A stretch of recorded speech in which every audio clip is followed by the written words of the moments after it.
Hey everybody, hopefully you can see us. We are at, well first, let's talk about you. Hey. Like, who's this guy? You don't need to know who this guy is. This is Marty Schwartz. Everyone knows who Marty is. And we decided to go live. You decided to welcome, well, I don't want to say anything. We're all good. Yeah, he decided to come on the channel. So I thought you guys would love the opportunity to see Marty and ask him some questions. And they're all signing on right now. So here's what's great is you guys, like a normal QA, can ask any questions, but of course you have access to Marty's brain, his knowledge of guitar. I would be shocked if not 90% of you haven't done one of the lessons. Thank you. And yep, they're already piling on. Let's see what, hey, Jordan says you're his childhood teacher. Hey, you know what's funny is as this goes along here, because I think I'm about 11 years into this, right? And we're here in Nashville because of the summer NAMM show, so you're working the grounds and meeting people, and every year, and this is by far the most I've heard is, I've watched you since I was little. So like people are coming up to me now going, oh, I watched you since I was a little kid. It's like it's super flattering, but it's also like, oh gosh, it's like, that means I'm getting older and older and older. Yes. We're about the same age, so yes. I know you can relate to that. But yes, thank you, and hopefully you're still watching now, but thank you very much. A lot of people are saying, hey. Mark says, cool, where are you guys? We're actually in Nashville, Tennessee. The NAMM show is going on right now as we speak, and instead of looking at gear, we're hanging out talking to you guys. Yes. I'm pretty NAMMed out, honestly. Yeah, I'm not gonna lie. You know what's great? What's great about the NAMM show at Nashville is it's so small. Yeah. It's easy to digest. It's easy to check out stuff, but it's also like it's hard to make it past a one day kind of a thing. Yeah. Well, I woke up this morning. I did not go out last night because the night before Gibson had that huge raging party. Right. Last night I did not go out. I literally went to bed at 8:30. And I woke up this morning, I'm like, God, my voice is really hoarse, but I was just so mellow. I'm like, oh, now I remember I've been nonstop talking all day over a loud NAMM show, So I was like, oh, that's right, that's why. I have to remember to drink constantly, keep some fluid in otherwise your throat just goes dry and you can't talk. For sure. Anyway, hope all you guys are doing well out there. Want to say I'm a big fan of Phil. And I'm happy to be here right now. I mean, this is like the gear guru right now. So, in fact, you don't even know, we already shot something that will come out on my channel, and the knowledge was flying fast and furious. It was fun. It was a fun video. Thanks. I appreciate you having me on. Yeah, of course. Rick in Seattle says he bought your Marty's whole second set of classes, acoustic blues. Nice. Smoking leads. He just want to thank you for that. Thank you. I really appreciate that. You're helping support my family, and I can't thank you enough. So, thank you. The Elliot wants to know, what do we think of the Dookie Drive? Do you know what the Dookie Drive is? No. Let's hear about it. Maybe it's Green Day related. It is. You got it. It's by MXR, and it literally is Dookie. I think it has the album graphics on it. Okay. Yeah, it's Green Day. Have you? I haven't tried it. Okay. I haven't tried it. Is that like a brand new launch at the NAMM? I thought it came out earlier in the last year. Do you do a lot of pedal stuff? I don't. I didn't think so. I do, because pedals are interesting. Yeah. And I try to be selective and try to do one a month. Check out something interesting. But, because I don't know how many Tube Screamer reviews I can take. So I don't know how many they could take. Maybe how many Tube Screamers can you make? 1,000. Yeah. Without a doubt. Yeah. Well, you probably know this just from studying analytics on YouTube.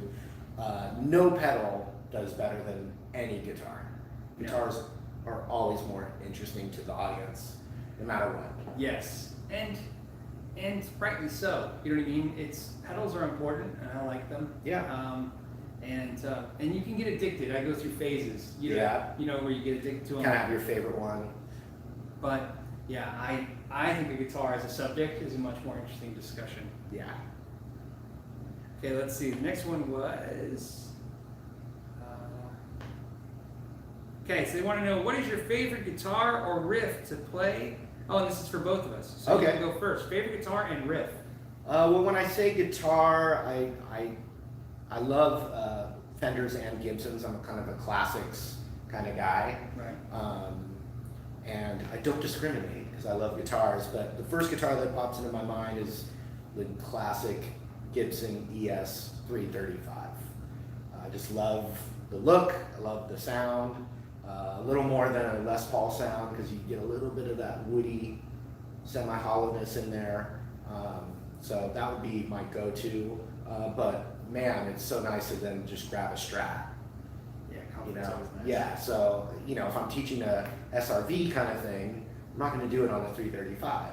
Right. If I'm teaching, something like, well, it won't be Guns N' Roses because I'm not teaching Guns N' Roses, but something with that, classic like Lynyrd Skynyrd or Allman Brothers, I'm not going to do it on a Strat. So I know you teach a lot. So when you go home, it's not Marty Schwartz lesson guru time. Yeah, okay. It's personal time. Yeah. The guitar and the first riff you play is. That sophisticated kind of blues vibe. So something that goes beyond like a 12-bar blues, but it's not quite jazz. So like John Scofield, Robin Ford, like that kind of vibe. Because that's like what I work on as like a student myself. Right. Just like pushing the boundaries beyond the pentatonic, but not fusion jazz. You know what I mean? So like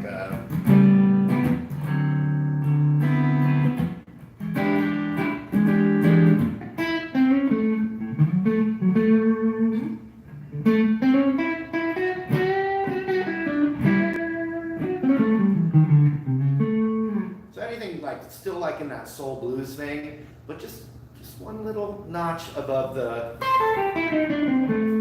which I like too. Right. So yeah, it's like that kind of where I was when I was in college. I studied music, and so where I was as a student. But I learned really quick that there's a lot more beginners that need my help than someone that's advanced doesn't really need me anyway. So is that a good answer? That makes total sense. Yeah. And then for me, it's usually what guitar I'm into at the moment, and it's been the Silver Sky, the PR Silver Sky. Yeah, I haven't played one yet. It's a very good 50s era Strat vibe. Yeah. But I'm a huge John Mayer fan. So, Me too. So there's always that, how guys geek out really bad when they get the Van Halen guitar. So Yeah, much, yeah. It's like, to me, there's a little bit of that. And then, to be honest with you, for playing, like, what do I like to play? I usually am trying to figure out what I'm going to play next on a video. You know what I mean? That's my story. Yeah, I mean, it's to the point where that is the part that I'm starting to enjoy most of making the videos. I used to just play a cover song for the video but I don't want to have any copyright issues, so I've been trying to like work on my skills of like making riffs. Yeah. So I've learned that, and what's nice is that's one of the cool things that can happen sometimes when you do a job. Is all of a sudden something that's personal becomes part of it, which is how do I kind of make a riff that's. Yeah. I sometimes take that in an obnoxious way for fun, where I do the copyright free classic, where I do something like Blue Eyed Girl.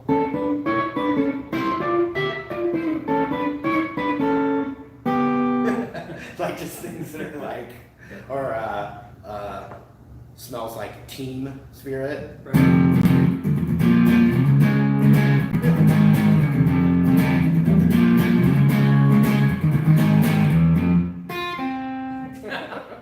That's cool. You like that? Yeah. But the funnest thing about that is I get tons of comments where people are like, dude, you're playing that wrong. And I'm like, look at the hashtags. Yeah. Well, that's what I started doing at first. I started just playing the riffs slightly incorrectly or out of key or weird portions of them or put them out of order. Like I would chop off a section and go right to a thing. Anything that I thought the bots wouldn't detect and it would be Skynet taking over. But the comments would be like, man, you totally got that wrong. And I'm like, Marty, I'm so surprised. Like, I play that better. Anyway. And then You've been tricked. I'm playing with it. And then Monkey Groovin', he says, this is for me, he says, Phil, I upgraded my CTS pots on a kit guitar. I'm building and I need to enlarge the holes. What side do I read with the file from? The inside. Go from the inside out. I was going to ask the same question. But if you haven't done it before, do yourself a favor, find a piece of scrap wood, drill a hole through it, and then practice using the tool on that, right? Or if you have a friend who you don't like, borrow his guitar, and you won't ruin your friendship. The other one was, there's another one that says, what's your favorite chord or chord shape? Yeah, I am pretty fond of the 13 chord. Would sound something like this. You can still use it in blues, but it's just got a little bit spiciness to it.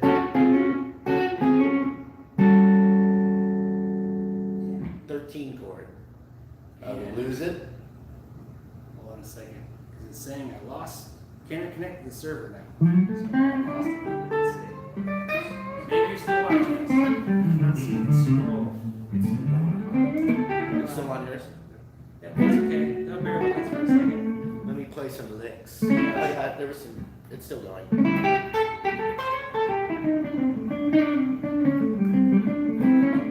That's my favorite thing when I have technical difficulties on my live stream. When I'm by myself, it's like pure panic because I'm doing technical and it's like silent. But Right. I'm here to play your technical difficulties music for the audience while you figure it out. With the 13 chord that you asked about. Oh wait, now there's no comments. That's all right. We're gonna do this thing.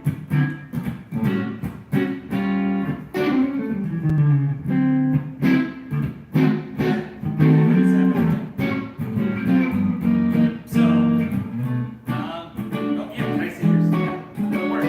That's okay, we'll make it work. And then, okay, so my favorite chord, here, let me show you real quick. I just did this, actually, funny enough, is, and you, seventh chord, right? Yeah. Okay, so I like this shape because this would be an A7. Yeah. Okay, cool. I'm just confirming, this is the guy I asked. I like movable shapes. Okay. So like, because I grew up like with the power chords, right? It's the concept of having a shape that I can just move around. I'm mostly a bass player, so same thing. Scale patterns for bass, you know, it's just great. Yeah. So I like this chord because there's that, and then I go here, and it's B, and then I go here, and it's G, you know what I mean? And it's F, you know what I mean? And I kind of like anything where I can just, you know, there's C. So that's my favorite chord. That's one of them, but any chord that I don't have to worry about this, then this, then. Yeah. So I like to cheat. No, it's all about cheating and stealing. Borrowing, influencing, getting influenced instead of. There's a Groucho Marx line. You know, he's great with the really quick wit, Right. you know, one-liners, but it was something like, authenticity is the key to success. So as soon as you figure out how to fake that, you're gonna be good. That's I said that to Dovey Das, and there was a little like lost in translation. He was just like, "Go on, go on." He was like, "Tell me more," and I was like, "Never mind." Here's a good one. Hold on. It said, and it jumped. It says, "You guys are great. Keep it up." Okay, this is the one. It says, "Would Marty buy an old vintage Silvertone guitar and a custom tuck and roll amplifier?" Tuck and roll. You're asking me about the tuck and roll? Come on, man. This is a family channel. What do you know what's funny about that is, to me, a Silvertone and a custom tuck and roll amp. I don't even know what that is. That's not a joke. Here's what I'm gonna tell you. So you guys know that is 10 years too late for us. Okay. Like, so I know the Silvertone, Yeah. like the Sears Yeah. and all that. So literally, if you're 10 years older than us, your first guitar most likely would have been a Silvertone or you know, what was the Montgomery Ward brand, but you know, like Right. And Yeah. I've like seen them and interviewed people that have talked about it. Yeah, and custom. So what is, I want to see if I guess this right, because we're about the same age. It's going to work Yeah. out great. So custom tuck and roll. Those are guitars that when I hear people talk about that, I couldn't afford a Gibson Fender, that's what I got first. Yeah. Sadly enough, for me, that would be a crate amp. Yeah. Right? Yeah. That's what you went to the store and you didn't have no money, there was crate PV. Yeah. That's what you got because you couldn't get Marshall or Fender. I think the first guitar I like looked up at and kind of fantasized about was like a surf green Fender Stratocaster. Right. When I was taking lessons at the guitar store, and we're in a coffee roasting facility right now, so there's a little machine noise. It'll go away. But this is okay. It's still not as loud as NAMM. Yeah, no. So go on. Oh, sorry. What was your first guitar? My first guitar was a Yamaha electric that I did not ever learn to play when I was 13 years old. And then I started to learn a little bit later after that. And Somebody's getting a nice coffee right no, and then I eventually got just some old Gibson acoustic that was like a student model that had been kind of messed around with that my dad bought used for me. Yeah, nothing fancy or special. The first electric guitar I ever got was a Mexican Strat in candy apple red.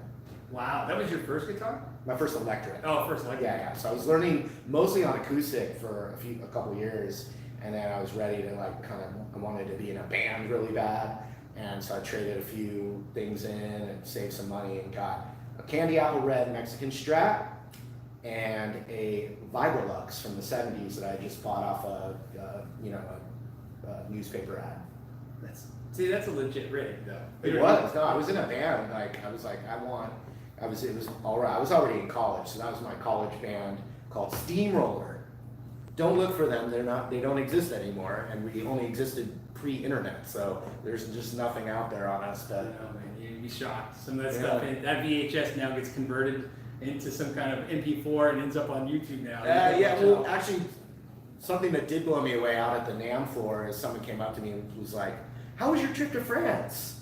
And because I went to France for my brother's wedding, it was just like a personal trip. I didn't do a lot of, I didn't do content about it, but it was on Instagram a little bit. So I was just like, "Whoa, hey, thanks, France was great." Okay, so here's another one. It is. I bought a secondhand PRS Custom 24. This is from Just Me. Hey, it's just me. Had it set up professionally. I play at home, mainly clean. I'm getting some fret buzz. Is normal expected or not? Fret buzz. So this is a good question because this is not a technical question. Fret buzz is a universal problem for all musicians. So I'm going to ask you the question. Okay. Fret buzz is acceptable? Yes or no? Yes. It is. And why? Because every guitar I've played has it to a certain degree, and when you're cranking it up, you don't hear it. And I just remember being in a studio session once, and the fret buzz was in there, but I was focusing on it because maybe I was being insecure about my playing. Right. I was like, there it is right there. I was like, "Hey man, is that fret buzz okay?" Like every time I play that one power chord, I'm hearing it. He's like, "No, it's great, it's great." Like it just, it's an accepted sound. I agree with him 100%. Yeah, we agree. But what's funny is I have a little thing that I like to ask people when somebody says, "Hey, my guitar has fret buzz," and my favorite thing to say is, "What song are you playing?" Okay. Because people can peck it out real easy. Yeah. I hit the open G string and it's buzzing. Yeah. Great. What open G note in what song are you hitting? Well, I don't have a song. Because sometimes I don't discover, and I've learned this, and this is at my level, I find the more professional guitar players get, it even gets more than this way, which is the more I play music, the less I can even notice those things. It's when I'm analyzing the guitar. Exactly. So there's nothing wrong with analyzing your guitar. We all do it. But if the problems aren't happening while playing music, I tend to not worry about them as much. Yeah, now that's different than a note fretting out, where you're not getting a note. Yes, yeah. If the note goes dead, and a dead note is much worse than buzz. But some people are sensitive to it. I notice it's like like nails on a chalkboard thing. The only thing I can tell you is that if you have buzz and you don't like it, you're gonna just have to go with high action. If you got a tasty buzz and you don't like it, then that's your problem, bro. And then Joe Schmo says different degrees of fret buzz, not that simple. Exactly, it's not a simple question. It's definitely like, yes, there's like Marty sort of said, there's dead notes, and then there's a little bit of buzz, and there's whether or not it's coming through the amp, and generally speaking. But again, if you're having a problem with it, it's your personal thing, and you're going to have to fix it. You're going to have to raise the action. But what I've noticed is that if your belief system says that if I buy a certain type of guitar, whether it's expensive or a brand, and somehow I'm going to get this ideal situation, what I found is sometimes magically a guitar just plays amazing and has no buzz. It happens. Yeah. And I've never found anything that quantifies that to. Right. Yeah. So yeah, if it just. Well, I mean, hey, I like I don't know why, but I mean Clapton and guys that he was studying, you can bend a note into it being a little out of tune. Right. Why does that sound so good? I mean, there's just this human quality to it.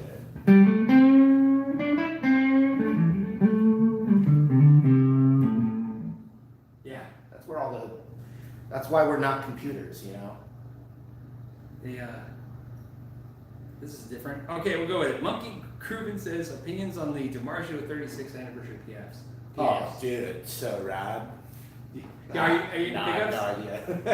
Yeah. I like them. I like anything that. Here's how I feel.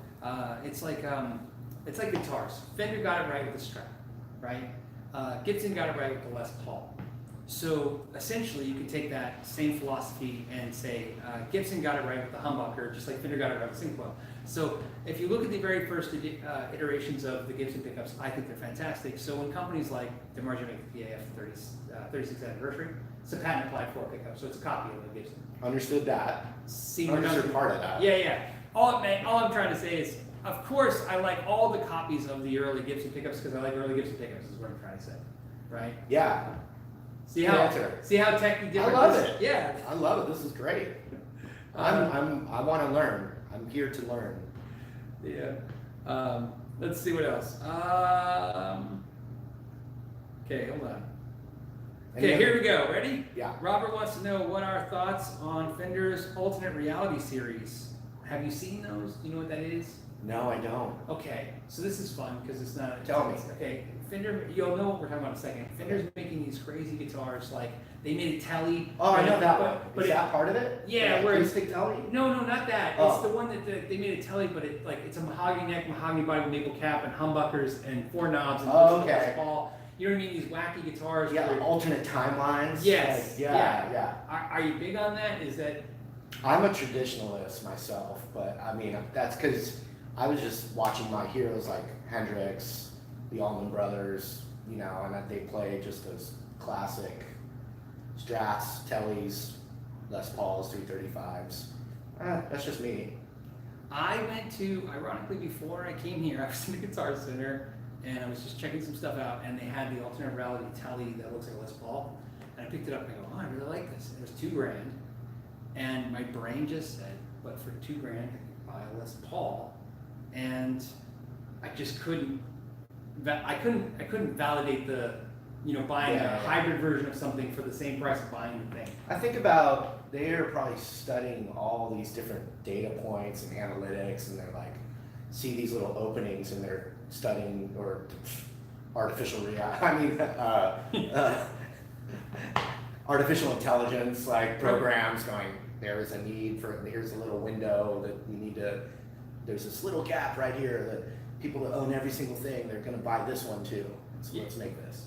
What I do hope for, though, is that when they make these wacky guitars, I wish that if they do well, they would make more affordable made in Mexico versions. I think some of these hybrid kind of fun guitars would be a fun thing to have. Yeah. If it wasn't to the price point where, you know what I mean, it's $2,000. Yeah, at $2,000, you gotta want to meet. I don't care what your price point for a guitar is. That's a price point that even people who buy $2,000 guitars on a regular basis, you gotta want a guitar to shell out $2,000. So that's where I think about them.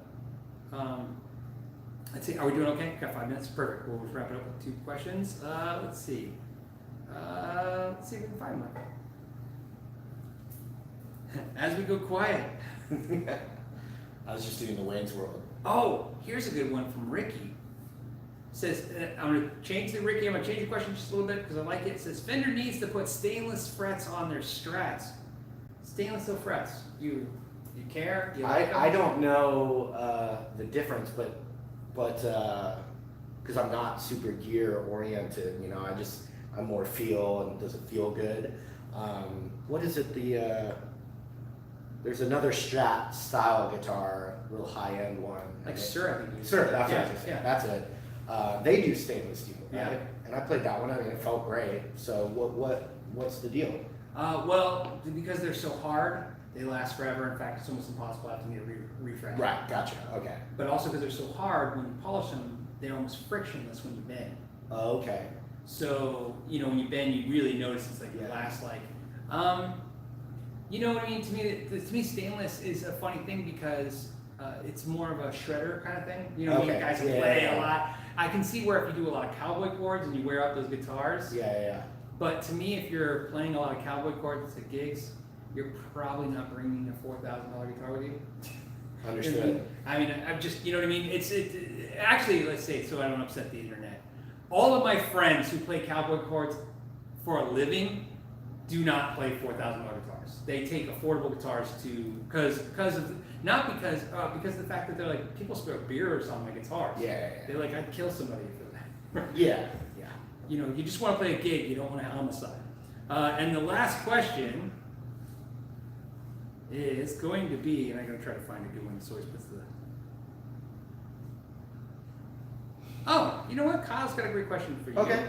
It says, does anyone have, or he means you, of course, have any songs that learn that are beginner friendly?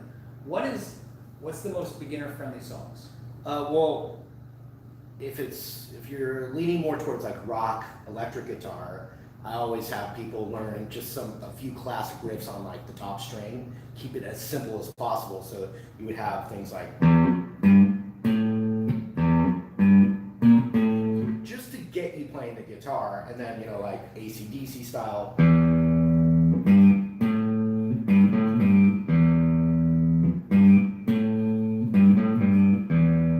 Just little things like that. I have a video that's a bunch of classic riffs on one string for a beginner. But then, the first chord, learn an E minor chord. And then move it over to A sus. And now you have a little progression that you can start. So I'm fully about like as easy as possible, but still like recognizable to the ear. Now when I was playing those one string riffs, that's not how the song really goes. Right. But it's like a recognizable little melody. It's getting you playing, but you're not overwhelmed by this like brand new foreign thing. Right. And you see these people shredding on YouTube and you feel like you're, overwhelmed and you're never going to be good. So just start so simple, like one string riff, 2 easy open chords, and then move on to lesson 2.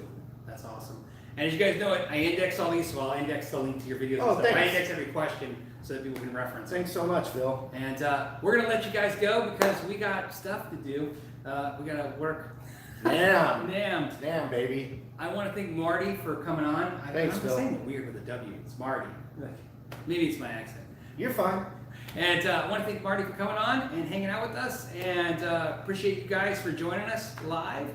And until the next time, know your gear. You have a sign off? What's your official sign off? No, I have my catcher is, hey, what's up, you guys? Marty Schwartz here from Marty Music.